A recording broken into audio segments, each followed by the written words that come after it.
जहाँ जनक गुरु गति मति भोरी, प्राकृत प्रीति कहत बड़ी खोरी। बरनत रघुबर भरत वियोगु, सुनि कठोर कवि जान ही लोगु। अर्थात जहाँ जनक जी और गुरु वशिष्ठ जी की बुद्धि की गति कुंठित हो गई, उस दिव्य प्रेम को प्राकृत लौकिक कहने में बड़ा दोष है। श्री रामचंद्र जी और भरत जी के वियोग का वर्णन करते सुनकर लोग कवि को कठोर हृदय समझेंगे। सो सकोच रसु अकथ सुबानी, समऊ सनेहु सुमिरि सकुचानी। भेटी भरतु रघुबर समुझाए, पुनि रिपुदवनु हरषि लाए। अर्थात वह संकोच रस अकथनीय है, अतएव कवि की सुंदर वाणी उस समय उसके प्रेम को स्मरण करके सकुचा गई। भरत जी को भेंट कर श्री रघुनाथ जी ने उनको समझाया, फिर हर्षित होकर शत्रुघ्न जी को हृदय से लगा लिया। सेवक सचिव भरत रुख पाई, निज निज काज लगे सब जाई। सुनि दारुन दुख दुहु समाजा, लगे चलन के साजन साजा। अर्थात सेवक और मंत्री भरत जी का रुख पाकर सब अपने अपने काम में जा लगे। यह सुनकर दोनों समाजों में दारुण दुख छा गया। वे चलने की तैयारियां करने लगे।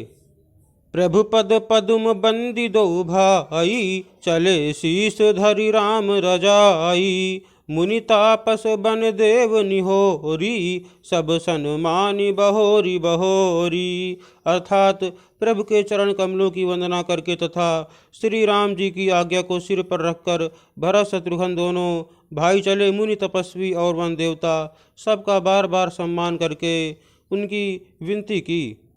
लख नहीं भेंटि प्रणाम करी, सिर धरि सिय पद धूरी। चले सप्रेम आशीष सुनी, सकल सुमंगल मूरी।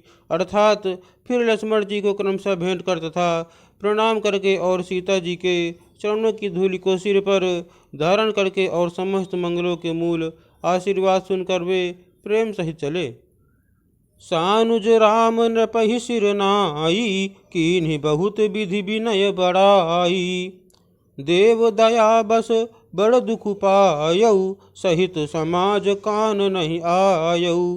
अर्थात छोटे भाई लक्ष्मण जी समेत श्री राम जी ने राजा जनक जी को सिर नवाकर उनकी बहुत प्रकार से विनती और बड़ाई की और कहा, हे देव दयावश आपने बहुत दुख पाया, आप समाज सहित वन में आए। पुर पगुधारिय देई असीसा, कीन्ह धीर धरि गवनु महिषा। मुनि महिदेव साधु सन्माने, विदा किए हरिहर समझाने। अर्थात अब आशीर्वाद देकर नगर को बधारिए। यह सुन राजा जनक जी ने धीरे धरकर गमन किया। फिर श्री रामचंद्र जी ने मुनि ब्राह्मण और साधुओं को विष्णु और शिव के समान जानकर सम्मान करके उनको विदा किया।